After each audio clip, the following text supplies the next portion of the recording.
ہے، ہم اس کو پھر اکاؤنٹ نہیں کھلوانے دیتے. اور اس کی مثال ہے کہ بعض کنوینشنل انشورنس کمپنیوں نے اپنے اکاؤنٹ کھولنے چاہے کہ جی ہماری اکاؤنٹ آپ اپنی برانچوں میں کھولیں، تو ہم نے ان کو منع کر دیا کہ ہم آپ کے اکاؤنٹ یہاں نہیں کھول سکتے کیونکہ آپ کا پورا ٹوٹل بزنس جو ہے وہ جائز نہیں. کیونکہ جس وقت اکاؤنٹ کھلتا ہے تو ریلیشن شپ جو بنتی ہے بینک کے اور ڈپازٹ ہولڈر کے درمیان وہ یہ بنتی ہے کہ بینک مضارب ہوتا ہے اور ڈپازٹ ہولڈر رب المال ہوتا ہے. تو حرام مال کے ساتھ کیسے کوئی انسان کاروبار کر سکتا ہے جائز طریقے سے؟ اس لیے اس کو منع کر دیا جاتا ہے. اور ایک مثال نہیں، اس کی کئی مثالیں ہوئی.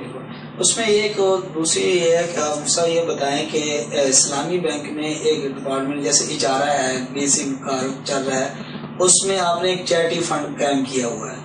اس چیریٹی فنڈ کے بارے میں لوگ بہت زیادہ اشکال کرتے ہیں کہ اگر آپ قسط آپ کی لیٹ ہو گئی ہے تو بینک یہ کہتا ہے، پابند ہوتا ہے کلائنٹ بھی، کہ اگر قسط لیٹ ہوگی اتنے پیسے آپ نے زیادہ چیریٹی فنڈ کو دینے ہوں گے. تو اب ایک آدمی کو چیریٹی فنڈ پہ مجبور کرنا، صدقہ جو ہے اس کو مجبور کر کے دینا، یہ اسلام اس بات کی کہاں اجازت دیتا ہے؟ کیا اسلام میں ایسا ہے کسی آدمی کو مجبور کر کے اس سے صدقہ لیا جائے چیریٹی فنڈ میں پیسے؟ اور اگر لے لیتے ہیں تو اس کا مصرف کیا ہوتا ہے؟ دیکھیے، چیریٹی فنڈ میں جو پیسے لیے جاتے ہیں وہ لیے نہیں جاتے بلکہ دیے جاتے ہیں. اس کا طریقہ کار یہ ہوتا ہے کہ جس وقت ہم ایک معاہدہ جب کر رہے ہوتے ہیں مرابحہ کا، اجارہ کا، اس وقت کلائنٹ وہ خود ایک انڈر ٹیکنگ دیتا ہے، خود وعدہ کرتا ہے کہ میں نے اگر اس رقم کو وقت کے اوپر ادا نہیں کیا جو میرے ذمے میں واجب الادا ہے کہ میں بینک کو ادا کروں، اور وقت پر ادائیگی نہیں کی، تو وہ اس بات کا وعدہ لیتا ہے کہ وعدہ کرتا ہے کلائنٹ کہ اس رقم کو میں اتنی رقم میں صدقہ کروں گا. اس کو بینک یعنی وہ یہ نہیں ہے کہ بینک اس سے وہ پیسے لیتا ہے، بینک نہیں لیتا پیسے، بلکہ وہ خود وعدہ کرتا ہے کہ میں وہ صدقہ رقم کروں گا. مسئلہ یہ ہے اصل میں کہ اس وقت جیسا کہ جن حالات میں ہم اور آپ بیٹھے ہوئے ہیں، جن حالات کو ہم اور آپ دیکھ رہے ہیں، ان حالات میں کسی کے بارے میں یہ تصور کرنا پاکستان کے ماحول کے اندر کہ کوئی اپنا پیسہ وقت کے اوپر لا کر خود بخود دے دے گا، کچھ لوگ ہوتے ہیں لیکن سب ایسے نہیں ہوتے. گاڑی کرایہ پر لی اور گاڑی کرایہ پر لینے کے بعد اس کو یہ معلوم ہے کہ میں نے اگر مہینے کی قسط دے دی تو بھی یہی ہے، اور اگر میں نے 6 مہینے کے بعد دی تو بھی میری قسط یہی رہے گی. تو ہمارے یہاں پاکستان میں کوئی وقت کے اوپر پیسہ دینے کے لیے تیار نہیں ہے. اب سوال یہ ہے کہ بینکوں میں پیسہ ڈپازٹ ہولڈروں کا پیسہ ہوتا ہے. آپ جب ایک کلائنٹ کو ایک بڑی رقم دے رہے ہیں، کئی کروڑ روپے آپ اس کو دے رہے ہیں کاروبار کے لیے، اب اس سے آپ نے منافع لینا ہے، اگر وہ وقت پہ پیسے نہیں لے کر آئے گا تو اس کی کیا پکڑ ہے ہمارے یہاں؟ اس کی پکڑ کا آسان طریقہ تو عدالتیں ہیں، لیکن عدالتوں میں آپ خود جانتے ہیں کہ یہاں تو 50 سال میں بھی فیصلے نہیں ہوتے عدالت میں. انصاف تو دور کی بات ہے عدالتوں سے کسی کو مل جائے. اس لیے مجبوراً ایسا کوئی طریقہ کار اختیار کرنا پڑنا ضروری تھا کہ جس کی وجہ سے وہ کلائنٹ اس بات پر مجبور ہو کہ وقت پر رقم ادا کرے.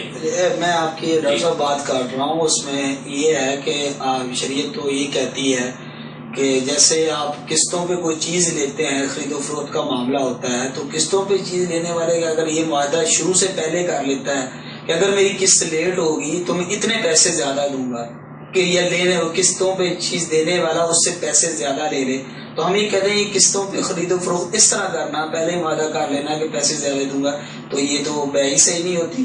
پھر جیسے وہ معاملہ پھر اس میں بھی معاہدہ ایسے ہی ہو رہا ہے کہ آپ اتنے پیسے زیادہ دیں گے، صدقہ زیادہ دیں گے. نہیں، دونوں میں بڑا فرق یہ ہے کہ اسلامی بینکوں میں جو شرط لگائی جاتی، شرط اسلامی بینک میں نہیں لگتی، بلکہ ایک وعدہ ہوتا ہے گاہک کی طرف سے.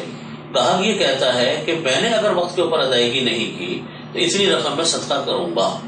اس کی مثال ایسے سمجھ لیں جیسا آج ہمارے ہاں یہ بجلی کے بلوں پہ، ٹیلی فون کے بلوں پہ، گیس کے بلوں کے اوپر، بچوں کے جو اسکول کے فارم ہیں ان کے اوپر یہ شرط لگی ہوئی ہے کہ جی ہم نے اگر وقت کے اوپر ادائیگی نہیں کی تو اتنا ہم اوپر مزید مال ادا کریں گے. جس طریقے سے ہم وہاں کام کرتے ہیں اسی طریقے سے یہاں یہ بینکوں میں جو طریقہ کار رائج ہے یہ اس سے بھی ہلکا ہے، اس سے بھی زیادہ یعنی بہتر ہے شریعت کے حوالے سے. وہاں جو بلوں کے اندر جو رقم جاتی ہے وہ تو ان کی آمدنی میں شامل ہو رہی ہے، یہ رقم جو ہے بینک کے چیریٹی فنڈ میں جاتی ہے. ہاں البتہ اتنی شرط لگائی گئی ہے کہ وہ جو صدقہ کرے گا یہ ایک نظر کی صورت ہے، گویا کہ نظر کہتے ہیں ایک ایسی چیز کو کہ آپ نے اپنے اوپر غیر لازم شدہ چیز کو اپنے اوپر لازم کر لیا، منت مان لی ہے. تو اب جب وہ رقم صدقہ کرنے لگتا ہے تو بینک یہ کہتا ہے کہ جی آپ ہمارے تھرو کریں تاکہ ہمیں اس بات کا یقین ہو کہ آپ نے واقعتاً اس جرمانے کو اور اپنے ذمہ داری کو پورا کیا. یہ شرط لگانا فی الحال اسلامی بینکاری کے لیے نہایت ضروری تھا، ورنہ اس کے بغیر اسلامی بینکاری کا چلنا مشکل تھا. اس شرط کا کیا شریعت میں کہیں کوئی دلیل پائی جاتی ہے کسی مذہب میں یا کہیں کوئی؟ اصل میں اس شرط کی جو دلیل ہے وہ فقہ مالکی میں ملتی ہے.